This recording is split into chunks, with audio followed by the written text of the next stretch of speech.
Bom dia, pessoal. Meu nome é Jéssica Soares, tenho 27 anos e eu criei um canal chamado Falando da Vida, né? Falando sobre a vida.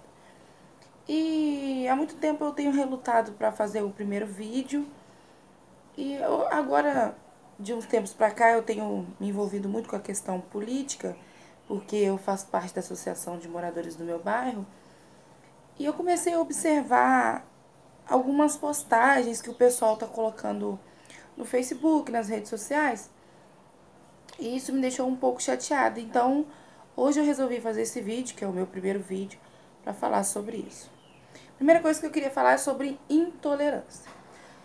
As coisas estão muito difíceis, né? O Brasil está passando por uma crise econômica bem grande, onde é um país que é um dos que mais recolhe impostos no mundo.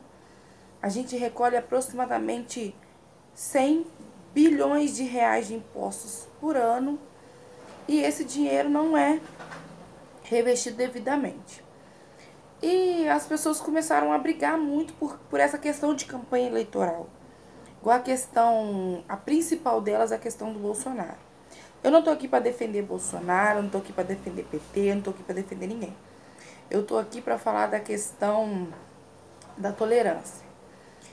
Eu vou começar a falar sobre o atentado ali do Bolsonaro. Em primeiro lugar, alguns já disseram que foi armação.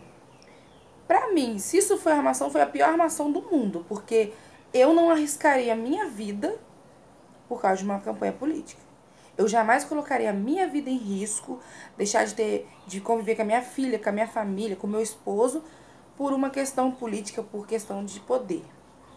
Não sei o que passa pela cabeça dele, mas eu creio que não seja isso. E segundo, que as pessoas estão dizendo que foi alguém, né, da oposição que pagou esse cara para fazer isso.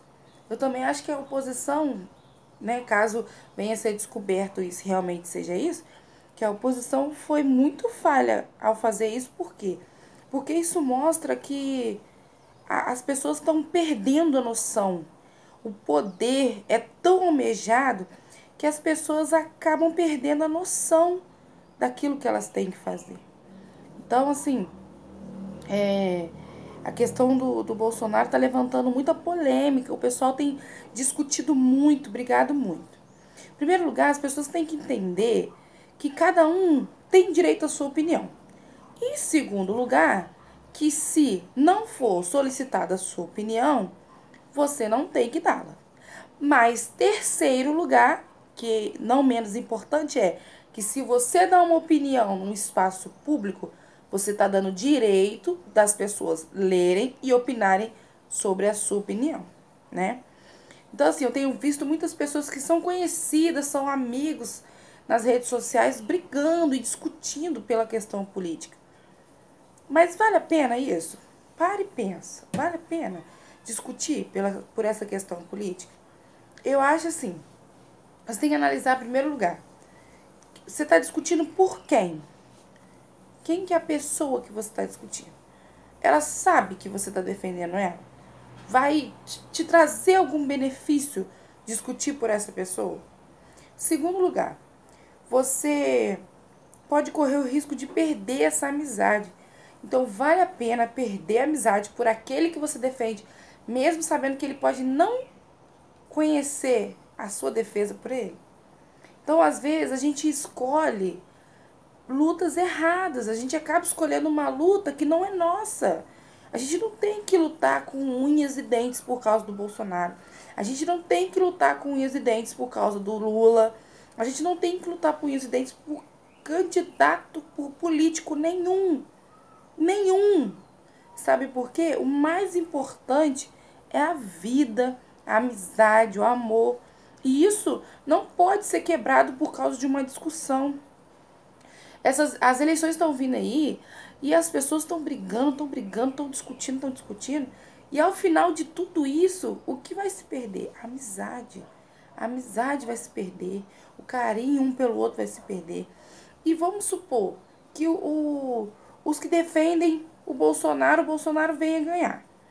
Tá. Aí os que não os que são contra ele vão fazer o quê? Vai entrar em guerra, vai lutar, vai matar, vai acontecer? Não é assim que a gente resolve.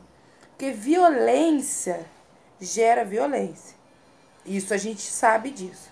Porque se você leva um tapa, a sua reação é reagir com tapa. Só que a gente tem que analisar. Vale a pena votar no Bolsonaro? Tá, se você acha que vale a pena, beleza. Sabe como que você vai lutar a favor do Bolsonaro? Vai lá e vota nele. Agora, se você acha que vale a pena votar contra o Bolsonaro, vale a pena ficar contra ele, vai lá na urna, luta lá na urna, vota contra. Vota em outro candidato. Mas o que não vale a pena é você lutar com seu vizinho, com seu amigo, com seu irmão, por causa de um candidato ou por causa de um partido que na maioria das vezes não tá vendo que você tá lutando por ele. E eu acho que aquele que usa da violência como argumento, ele perdeu a razão. A gente não pode usar da violência como argumento. Nosso argumento jamais deve ser violência. Alguns criticam o Bolsonaro quando ele fala do armamento. Eu acho que se o Bolsonaro ganhar, a gente tem o direito como cidadão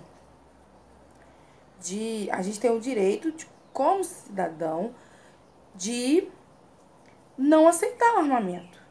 Porque, se eu não me engano, é um plebiscito que é feito. Então, se Bolsonaro ganhar e a gente não aceitar o armamento, né, liberação do armamento, a gente não vai aceitar. Agora, se o Bolsonaro não vencer, se os outros candidatos, por exemplo, o Haddad, né, o Alckmin, se outro candidato vier a vencer, a gente pode continuar lutando. Muitos dizem que a Dilma ter saído foi um golpe. Tá, beleza.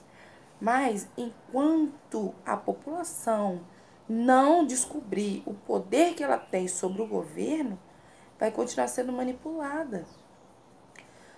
Muitos defendem o governo PT, mas nós fomos manipulados pelo governo PT, né? Quando eles colocaram ali, lembra da época do apagão, teve muito apagão, e a culpa às vezes era de descarga elétrica dos raios, muitas vezes a culpa era de quem? A culpa era das chuvas que não vinham para abastecer. Mas a gente sabe que o Brasil não teve uma política econômica de investimento em infraestrutura correspondente.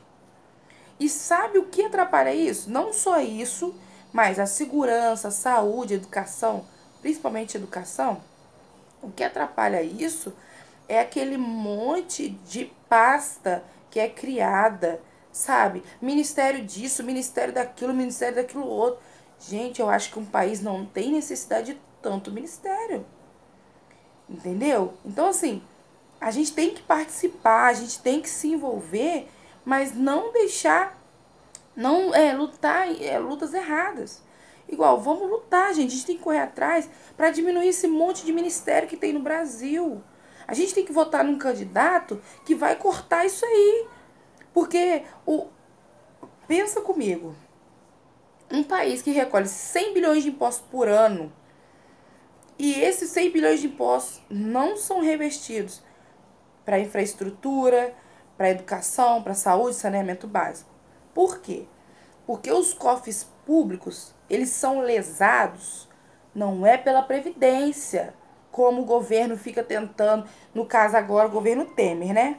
Como o governo fica tentando justificar, eu creio que não é a Previdência que está fazendo isso, que está acabando com o dinheiro do cofre público. Essas reformas trabalhistas, reforma da Previdência, é para acabar com a gente, trabalhador assalariado, que rala 30 dias no mês para ter um salário e ainda assim ter que fazer bico e renda extra para poder completar o nosso salário. O que está acabando com o dinheiro dos cofres públicos são as regalias que os políticos têm, os deputados têm. Auxílio moradia, auxílio cultura, auxílio viagem, auxílio sei lá mais o que, auxílio refeição. Agora para e pensa. Você trabalha numa empresa, fechado.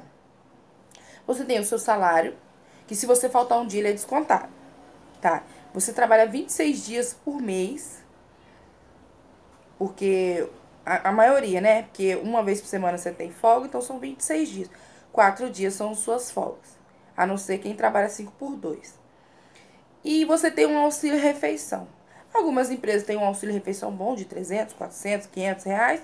Outras empresas têm um auxílio de 100, 200 reais, que eles acham que uma família com 3, 4 pessoas consegue comprar uma cesta básica de 100 reais e viver o mês todo, né? Isso aí não é comigo. Enquanto esses políticos estão lá recebendo esses auxílios que estão sendo pagos com o nosso dinheiro.